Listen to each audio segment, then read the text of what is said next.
এটা বাংলাদেশের মধ্যে সবচেয়ে বড় ধরনের একটা দুর্ঘটনা। জি স্যার।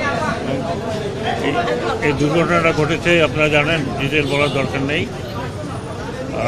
এখন কেন ঘটেছে, এটা দুটো দিকে। যখন কোনো জাহাজ এরকম ক্র্যাশ হয়, জাহাজের যে ক্র্যাশটা হয় সেই ক্র্যাশটা নানাবিধ কারণে, তার মধ্যে সবচেয়ে মেইন যেটা হয় সেটা হচ্ছে পাইলট এরর হয় অথবা টেকনিক্যাল সমস্যা হয়।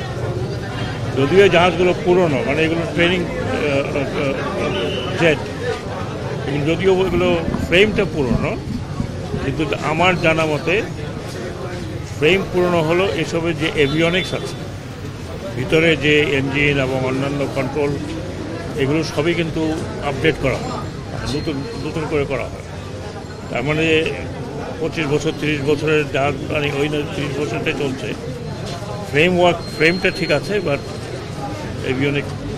এখন ব্যাপারটা হলো যে এগুলো মেকানিক্যাল জিনিস, এটা ব্ল্যাক বক্স অ্যানালাইসিস না করা পর্যন্ত বোঝা যাবে না যে এটা কি টেকনিক্যাল এরর না পাইলট এরর।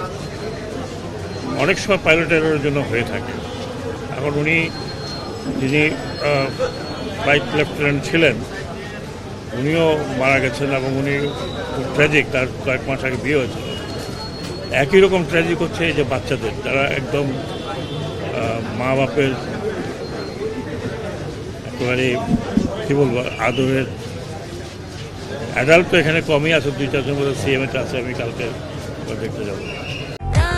প্রাণ UHT মিল্ক, শুদ্ধতায় ও মমতায় সবসময় সেরা স্বাদে।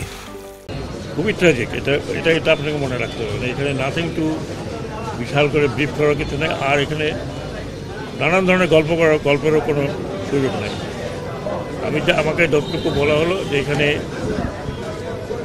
ইতিমধ্যেই 10 জনের মারা গেছে, এবং যে বার্ন আছে অনেকের পার্সেন্টেজ অফ বার্ন খুব বেশি, তাদেরকে নিয়ে ওনারা চিন্তা করছেন।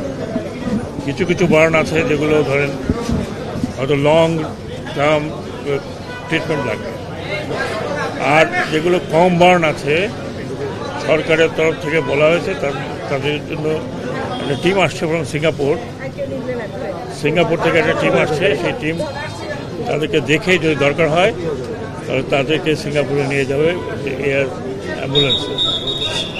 সরকারের তরফ থেকে গতকালকে আপনি শুনেছেন, আমাদের উপদেষ্টা বলেছে, আমি আপনার বলে আসলাম যে হোয়াট এভার ইজ রিকোয়ার্ড, যা প্রয়োজন তাই করা। এবং এখানে যদি যতজনকে বাইরে নিয়ে যাওয়া সম্ভব হয় তাদেরকে বাইরে নিয়ে যাবে, কিন্তু ডাক্তারের পরামর্শ ছাড়া সবাইকে তো অনেককে তো মুভও করা যাবে।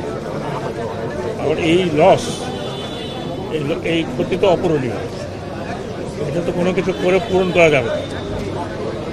আমাদের তরফ থেকে আমরা যা করার করছি, এবং আশা করি ভবিষ্যতে এই ধরনের কোনো দুর্ঘটনা যাতে না ঘটে সেজন্য সকল সংস্থা, আর বিশেষ করে আমি ডিফেন্স মিনিস্ট্রিকে বলবো যে এই ধরনের ট্রেনিং কীভাবে, কোথায়, কোন চ্যানেলে করতে হবে, এগুলো আমার মনে হয় একটু নতুন করে দেখা প্রয়োজন।